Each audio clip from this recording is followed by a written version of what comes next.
I'm going to tell this the way it really happened. Not like a press release, not like a sob story.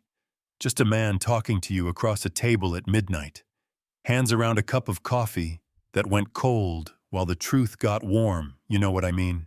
My name is Ethan Ward on paper. I had the city in my pocket, glass office name in headlines. Doors that opened before I even knocked. But 5 years after a crash that bent a guardrail and almost broke me, the part of me that should have stood up when the rest of me healed, stayed quiet. Doctors called it a complication. I called it failure. And I did what smart cowards do. I hid in work. I built walls so high nobody could see the lights were off inside. One night the elevator dinged at 11:58, and a delivery girl walked in like a gust of real-life paper bag. In one hand, helmet in the other, smile that didn't ask me to be anyone but a hungry guy with too much square footage. Order for Mr. Ward, she said. And when our fingers almost touched, something flickered. Not fireworks, not a miracle, just a tiny switch in a dark room that hadn't been touched in years. Yeah, that happened. Her name was Lila Brooks, 25, tough. The way the city makes you tough and kind. The way the world tries to take away, worked 2.5 jobs, knew exactly how much cash she had. Rode a bike like it was a lifeline, and looked around my place like she'd seen museums but never needed to own the art views. Nice up here, she said. And it didn't feel like a dig, just a fact with a little ache under it. She left sneakers squeaking once, and I stood at the window pretending I had a view too of something other than myself. I ordered again the next night, then again a few days later, told myself I liked the noodles. But what I liked was the way she didn't treat my silence like a problem to solve. She'd set the bag down, thank the air for staying still, and throw a small joke over her shoulder on the way out. "This place ever get loud, or does it only whisper?" she asked, and I said, "Whisper's kind of the point." And she nodded, like maybe quiet is good, until it swallows you whole. Visit 7. Our fingers brushed for real, and my breath caught like an elevator between floors. "You okay?" she asked, palm hovering, ready to steady me if I tipped. I lied out loud and told the truth inside. Something was changing that night. My body answered a question it had refused to hear for years, not all the way, but enough to make me look in the mirror and not hate the man staring back. I invited her to stay for dinner the way you invite a storm to sit and listen. Not as the delivery girl, as my guest, I said, and watched for the flinch that never came. "Okay," she said, "but I'm clocking out." We ate at the kitchen island like it was a real table, talked about little things that tell you everything. Rain, smell on hot pavement, songs that make stairs shorter, the way a person can be broke and proud. At the same time, she told me about Nana June and her little brother Trey. I told her about nothing, because telling anything felt like pulling a thread I couldn't control.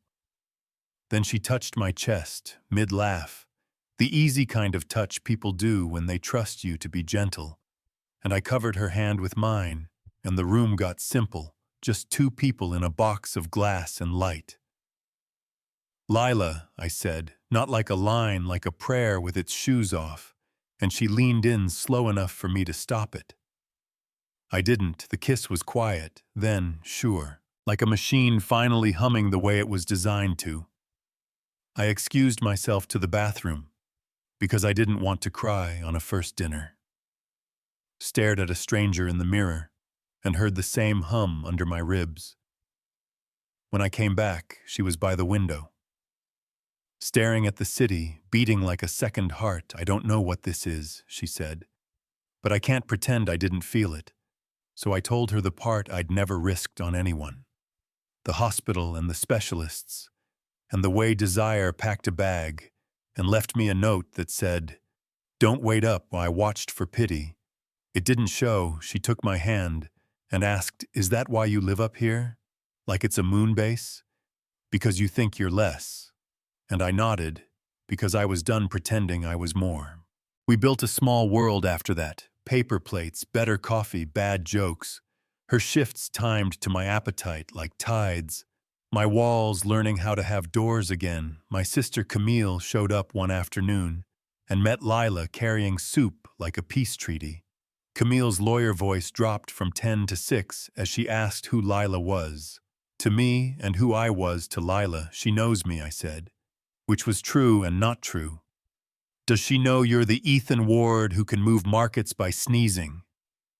Camille shot back, and I promised I'd tell the whole story soon, which is a dangerous word, when the truth deserves now. I took too long. Trey is protective and brilliant in the way that doesn't wait for permission. He found my interviews and magazine covers on an old laptop, printed them out, and handed them to his sister. Like a flare.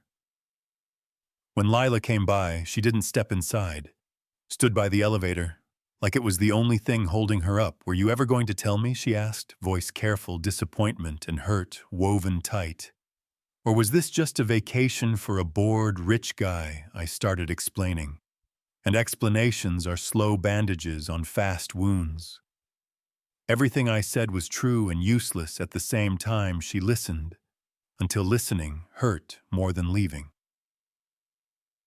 I need time, she said. Soft, the worst kindness. The elevator closed and the small switch inside me dimmed. In the weeks after she left, I learned exactly how close the body and heart live when they share a lease. My progress slid like a hand on a wet railing. Dr. Patel tapped scans and shrugged at mysteries. My team watched me turn sharp again. Camille found me standing at the glass, pretending I liked the taste of being alone. Call her apologize like a person, not a press release, she said. Meanwhile, Lila was hurting in her own way. Nana June sat her down and called her by the middle name that means business, Lila May. You're letting pride wear a church dress and call itself wisdom. Does that man love you? I think so.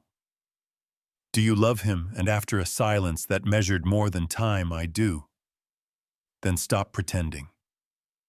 Money is a person in the room, Nana said. It's furniture sometimes, ugly, sometimes useful, but it doesn't hold your hand.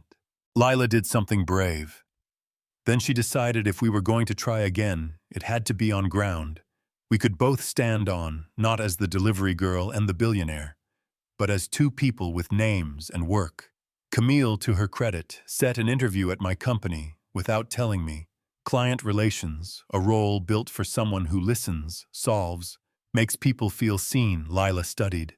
Like hunger is a teacher, aced. The interview started on the 24th floor and walked past my office like a soldier, ignoring a drum. I stayed away because I didn't trust myself, not to crowd her new light. Then, fate or maintenance decided it was time. The elevator jammed between floors with me and Lila inside, and a light that flickered like a nervous eye. We did small talk until the silence grew. Teeth, I broke first. I never meant to lie.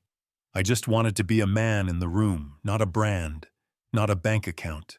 With you, I felt human again, and it terrified me. She listened like a judge who actually wants the truth. I told her how the night she left my body folded back into itself, that it wasn't her job to fix me, just the shape of my reality, she said. I was scared. I don't belong in rooms like yours. I thought I was a guest, not a partner. Thought one wrong step, and security would show me the curb. But when we were together, I could breathe. That wasn't your money, that was you. The car shuddered back to life because sometimes machines respect courage. Doors opened and we stepped out, holding hands, laughing through tears, like fools who finally picked the right foolishness. We didn't sprint to a chapel. We went to work, and at us, Lila crushed it. Clients asked for her by name. Trey landed a paid internship, fixing problems we didn't know we had. Camille turned the lawyer voice down to a family setting. Some months later, we stood in a small church on Harbor Hill. Because Lila wanted vows, where people say real things on hard days, I wore a simple suit. She wore her grandmother's lace and looked like a promise. We kept the guest list, to the ones who had watched us fail and get back up in our vows. We said the quiet part loud, that money would never be the loudest voice in our house that I would remember. She met me when my headlines didn't matter, that she would tell me when fear tried to do our thinking for us. We kissed and called it a beginning because it was. Now the twist after the twist. The world noticed reporters wrote their little fairy tale headlines.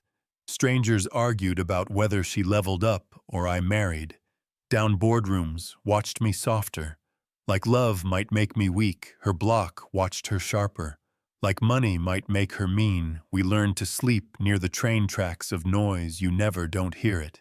You just decide it isn't more important than the person next to you.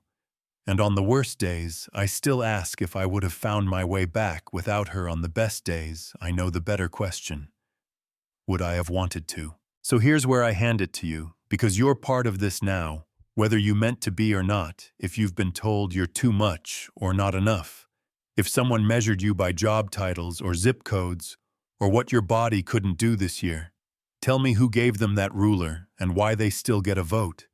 And if you think Lila should have walked, or I should have told the whole truth sooner, say it if you believe love without honesty isn't love. Argue it if you've seen money warp a room or watched it behave like furniture that can be moved. Share it. Drop your take in the comments. Pride or love in that elevator. Which one would you pick, and why? Hit like if stories like this should find more people at midnight, and tell me the moment you chose courage over comfort.